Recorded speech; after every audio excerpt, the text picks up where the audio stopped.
கடகராசி காலபுருஷனுக்கு 4வது ராசி. சோ 4வது ராசியா கடகராசி வருது. ராசியில குரு உச்சமாயி அதே போல சந்திரனுடைய சொந்த இல்லம். சந்திரனுக்கு சொந்த இல்லமும் குருவுக்கு உச்ச இல்லமாக, சந்திரனுக்கு சொந்த இல்லமாகவும் குருவுக்கு உச்ச இல்லமாகவும் விளங்கக்கூடிய அற்புதமான கடகராசி. சோ தாயுள்ளம் படைத்த அற்புதமான கடகராசி. கடகராசி குரு உச்சம் பெறாருன்னா அற்புதமான ஒரு ராசி சார் அது கடகராசி. ஏன்னா சந்திரனோட வீட்டுல தான் போய் குரு உச்சம் பெறாரு. ஏன்னா சந்திரன் யாரை குறிக்குது?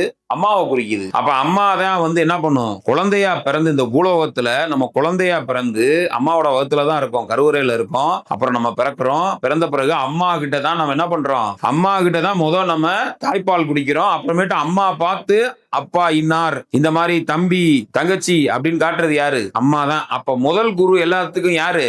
அம்மா தான் முதல் குரு. அதனாலதான் கடகராசியில போய் குரு உச்சம் பெறாரு. சரிங்களா? அப்படி இருக்கும்போது இந்த கடகராசிக்காரவங்க கடந்த காலங்கள்ல பாத்தீங்கன்னா அஷ்டமத்து சனியுடைய ஆதிக்கத்துல இருந்தாங்க.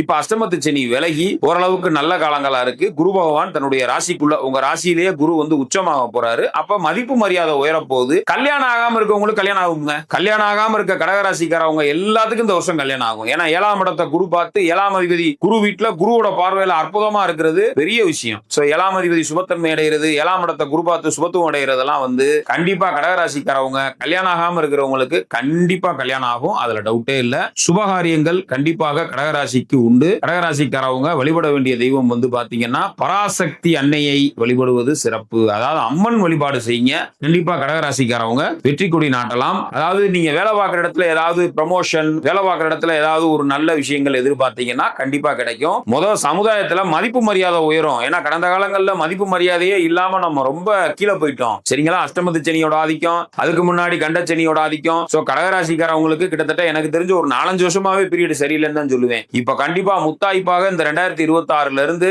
கண்டிப்பான முறையில உங்களுக்கு ஏறுமுகம் தான். இந்த 2026 கடகராசிக்கு ஏறுமுகமாக இருக்கு. ஜென்ம குருவோட ஆதிக்கம்ங்கிறதுனால பசுமாட்டுக்கு வாழைப்பழம், பசுமாட்டுக்கு பொங்கல் கொடுக்கறதெல்லாம் நல்லது. சக்கரை பொங்கல் நம்ம வீட்டுல நல்லா செஞ்சுட்டு ஒரு இலையில வச்சு நம்ம பசுமாட்டுக்கு வியாழக்கிழமை கொடுத்து பின்பகுதியை தொட்டு கும்பிடுங்க. சரிங்களா? காமதேனு வழிபாடு பண்ணுங்க. அமாவாசை பௌர்ணமிக்கு பசுமாட்டுக்கு அகத்திக்கீரை கொடுங்க. சரிங்களா? அப்பா அம்மா இல்லாதவங்க அகத்திக்கீரை கொடுங்க. சரிங்களா? அகத்திக்கீரை கொடுத்து பின்பகுதியை தொட்டு கும்பிடுங்க. ஏன்னா பசுமாட்டோட பின்புறத்துல லட்சுமி குடியிருக்கா. நல்லபடியா கும்பிட்டீங்கன்னா ஜென்ம குருவோட தாக்கம் குறையும். வியாழக்கிழமை குரு தட்சிணாமூர்த்திக்கு விளக்கு போட்டுவாங்க. நிச்சயம் நல்லது நடக்கும். கடகராசிக்காரவங்களுக்கு இந்த வருடம் ஒரு சிறப்பான வருடமாக இருக்கும்.